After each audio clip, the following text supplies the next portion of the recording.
सुन ले ओ स्वामी प्रसाद वरसाद गया तेल लेने।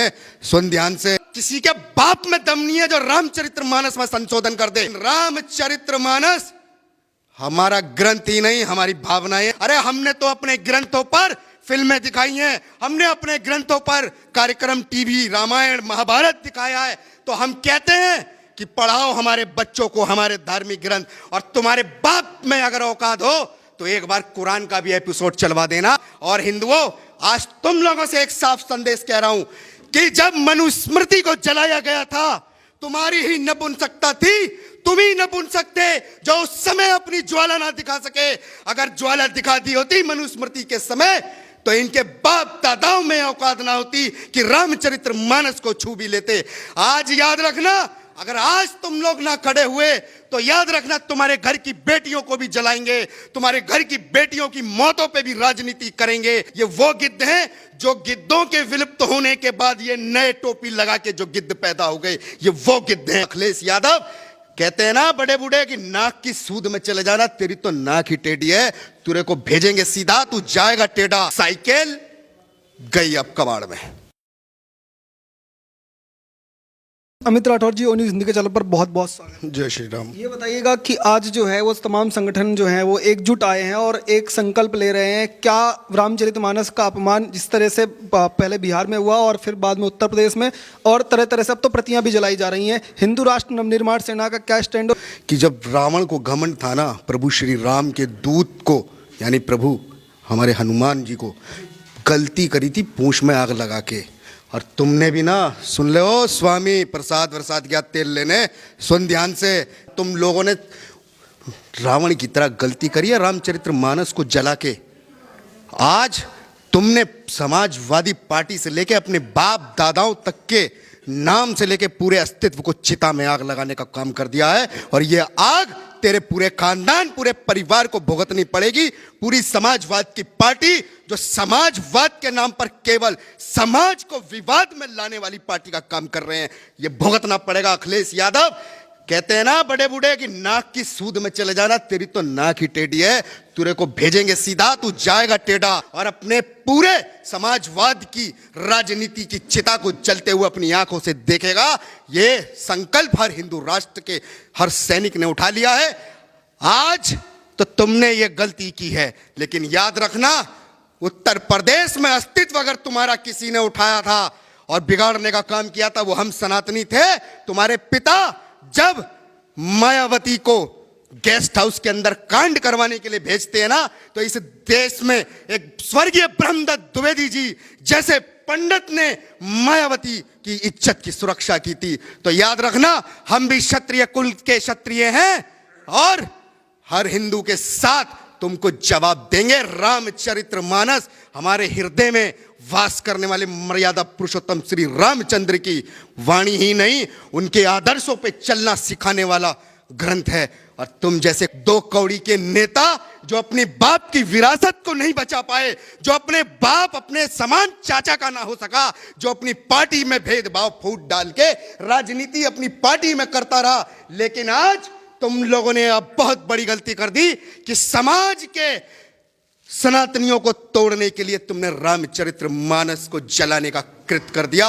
और वो घिनौना कृत है और सदैव रहेगा। इन जैसे जितने ढोंगी हैं, इनका समय आ गया है इनको जवाब देने का। कन्नौज में इनको उठा के पटकनी देने वाले काम किया। अब उत्तर प्रदेश के अंदर तुम लोग अपनी सीटों की बात कर रहे हो। 24 के अंदर तुमने रोटी सेकने का जो बेस बनाया है ना, अगर तुम्हें उसी बेस पे धर के अगर तुम्हारी चिता में आग लगाई तो हिंदुओं की प्रतिशोध की ज्वाला उसी दिन देख लोगे। राठौर जी बताइएगा, कई लोग ये कह रहे हैं कि जब देश के संविधान में संशोधन हो सकता है तो रामचरितमानस में संशोधन क्यों नहीं कर लेते, क्यों नहीं उसमें से वो चीज हटा देते जिन पर विवाद है? जो ये कह रहे हैं ना, किसी के बाप में दम नहीं है जो रामचरितमानस में संशोधन कर दे।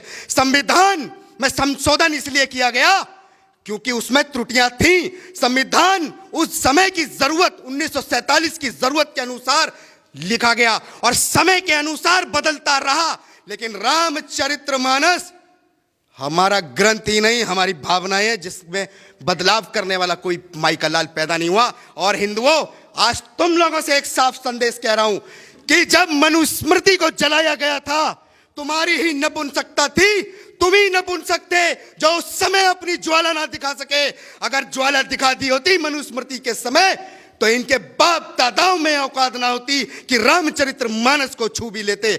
आज याद रखना, अगर आज तुम लोग ना खड़े हुए तो याद रखना तुम्हारे घर की बेटियों को भी जलाएंगे, तुम्हारे घर की बेटियों की मौतों पे भी राजनीति करेंगे। ये वो गिद्ध हैं जो गिद्धों के विलुप्त होने के बाद ये नए टोपी लगा के जो गिद्ध पैदा हो गए, ये वो गिद्ध हैं। साइकिल गई अब कबाड़ में। वो कह रहे हैं कि आप लोगों को डर है कि कहीं सच्चाई सामने ना आ जाए, दलित समाज जो अगर वो जान जाएगा कि क्या लिखा है रामायण के बारे में और कैसे उनको स्त्रियों का जो है सम्मान नहीं किया गया, शूद्र समाज का सम्मान नहीं किया गया, तो ये लोग आपसे दूर ना हो जाए, इसलिए आप सामने नहीं आने दें। देखिए, जिनको सच्चाइयों से डर लगता था उन्होंने आर्टिकल 30 और 30A लगाकर धार्मिक शिक्षाओं पर रोक लगाई। अगर लगता है तुमको कि हमारे साधु संत कुछ छुपा रहे हैं तो करो तैयारी, हिंदुस्तान के हर स्कूल में बच्चों को पढ़वा दो हमारे ग्रंथ। अरे हमने तो अपने ग्रंथों पर फिल्में दिखाई हैं, हमने अपने ग्रंथों पर कार्यक्रम टीवी रामायण महाभारत दिखाया है, तो हम कहते हैं कि पढ़ाओ हमारे बच्चों को हमारे धार्मिक ग्रंथ। और तुम्हारे बाप में अगर औकात हो तो एक बार कुरान का भी एपिसोड चलवा देना, एक बार कुरान के ऊपर भी बात कर लेना। इनके बाप मर जाएंगे उस दिन जिस दिन कुरान के ऊपर कोई कार्यक्रम या कुरान को पाठ्यक्रम में शामिल करने की बात करोगे। और भारत सरकार और माननीय योगी आदित्यनाथ जी से निवेदन करता हूं, उत्तर प्रदेश के हर स्कूल के अंदर रामायण को पढ़ाने का प्रावधान लाया जाए, सेम उसी प्रकार जिस प्रकार मामा ने आदेश कर दिया है। हर जगह आप लोग हिंदू मुसलमान कर देते हो जानबूझ करके, मामला चाहे रामचरितमानस का हो फिर भी आप मुसलमानों को टारगेट कर रहे हो, तो आपको लग रहा है दोनों क्या बेस एक ही है? इस देश में ना ये जितनी भी सरकारें थी, ये पहले सिर्फ मुसलमान करते करते इन्होंने देश का बंटाधार कर दिया। अगर आज वर्तमान की सरकारें हिंदू और मुस्लिम को साथ लेके चलने की बातें कर रही है और साथ लेके चल भी रही है, तो इनके पेट में दर्द इसलिए हो रहा है कि इनका मुस्लिम वोट कट गया है। तुम्हारा वोट अब ना वापस आएगा। तुमने जो राजनीति करनी है कर ली, अब समय तुम्हारी राजनीति का अंत करने का है और उदय होगा हिंदू राष्ट्र का। और संकल्प हिंदू राष्ट्र के उदय के साथ साफ बोलेंगे, जो भी हमारे धर्मों को टारगेट करेगा, एक बार संकल्प हमने उठा लिया ना तो ये घर तो घर से ना बाहर कहीं दुपक जाएंगे, कभी जिंदगी में सामने नहीं आएंगे। राजनीति तो बहुत दूर की बात, ये अपनी राजनीति को खुद दफन कर देंगे। ये चेतावनी है साफ। बस योगी आदित्यनाथ जो हैं उनको ऊपर ये लगातार आरोप लग रहा है और दबाव, कई लोग ये कमेंट कर रहे हैं कि अब तो हिंदुओं की सरकार है, योगी आदित्यनाथ तो मुख्यमंत्री हैं, फिर आप किससे मांग कर रहे हो और क्या आपको नहीं लगता एक्शन होगा? देखिए, एक्शन जरूर होगा, 100% होगा। देखिए, जब कोई तूफान आने वाला होता है ना तो थोड़ी देर के लिए शांति हो जाती है। और गद्दारों याद रखना, ये जो शांति है ना, ये बुलडोजर का वो पंजा आ रहा है जिसपे त्रिशूल लगा है महादेव का, और इनकी गद्दारों की छाती में घुसेगा, पूरे मकान को जमींदोज करने का काम करेंगे। हमें पूरा विश्वास है कि बुलडोजर वो पीला पंजा चलेगा। कल भी खुदा था, परसों भी खुदा था, और इन गद्दारों के घरों में भी खुदेगा। जहां जहां नहीं मिलेगा वहां भी खुदेगा।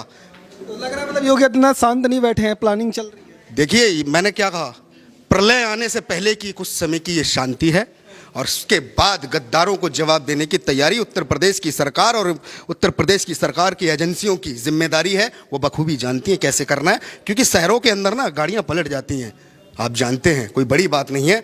तो इनके लिए भी तैयारी है, पीला पंजा कभी भी इन सब पे भारी है और ये होगा जरूर। तो लगातार हिंदू समाज से तमाम लोग हमारे साथ मौजूद थे, इनसे बात कर रहे थे। इनका यही कहना है कि योगी आदित्यनाथ सरकार जल्द से जल्द एक्शन लेगी, इन्हें भरोसा है। लेकिन रामचरितमानस पर जो लोग अपनी राजनीतिक रोटियां सेकने की कोशिश कर रहे हैं, हिंदू समाज अब समझदार है और उनको तरीके से जवाब देगा। आप देखते रहिए ओ न्यूज़ हिंदी। धन्यवाद, जय हिंद।